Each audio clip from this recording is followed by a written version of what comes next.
જય દ્વારકાધીશ, જય જવાન, જય કિસાન।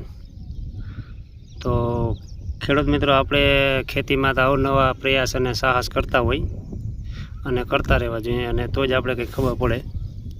બાકી તો આપણી પાસે એવી કોઈ ભણતર નથી કે આપણે ખેતીમાં સચોટ પાકી ખબર પડી જ જાય કે સચોટ આપણે નિયંત્રણ કરી શકીએ, પણ ટ્રાય કરવાની હોય।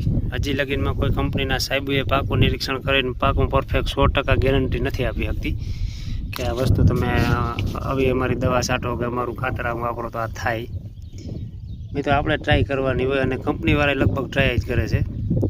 પણ મિત્રો, આજે મને આ મારી વાડીમાં એક વસ્તુ જાણવા મળી છે કે આપણે બેડ અને મલ્ચિંગનો શું ફાયદો થાય। તો આ બેડ અને મલ્ચિંગ હતું એટલે આપણે જે મરચી બધી બચી ગઈ છે, તમે જોઈ લ્યો। કદાચ આમાં બેડને મલ્ચિંગ ના હોત ને તો મરચીનો એક પણ છોડવામાં હાજો ના હોત।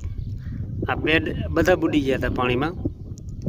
લગભગ પહેલો વરસાદ આવ્યો તેથી અને પાછો કાલે વરસાદ આવ્યો એમાં પણ આવી રીતનું પાણી આમનામ ભર્યું છે, છતાંય આપણી મરચી કમ્પ્લીટ છે આમનામ જ। અને મિત્રો, આમાં ત્યાં મરચાના આંકડા પણ લાગવા માંડ્યા। મરચાં હમણાં અઠવાડિયા 15 દીમાં મરચાં પણ ચાલુ થઈ જાય। આ મરચીના આપણે છોડવાને નુકસાન નથી। અમુક છોડવા બગડ્યા છે, બધા નથી ગયા।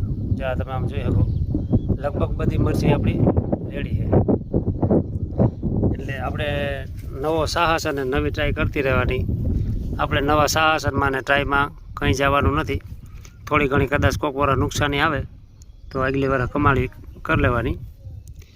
આમ તમે જો, બધી મરચી આપણી કમ્પ્લીટ છે।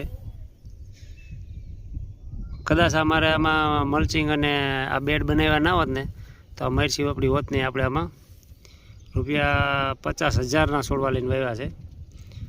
35,000 રોપડા આપણે રોપ્યા હતા। હજી કાલે આમાં કોઈક ખાલા પીડ્યા, એના માટે આપણે રોપડા લેવા જવાના છે। આપણો નેક્સ્ટ વિડીયો આવશે, જોજો। આપણે નર્સરીનો ને બધું આપણે રોપણી કરવાનો બધો વિડીયો મૂકશું। જય જવાન, જય કિસાન।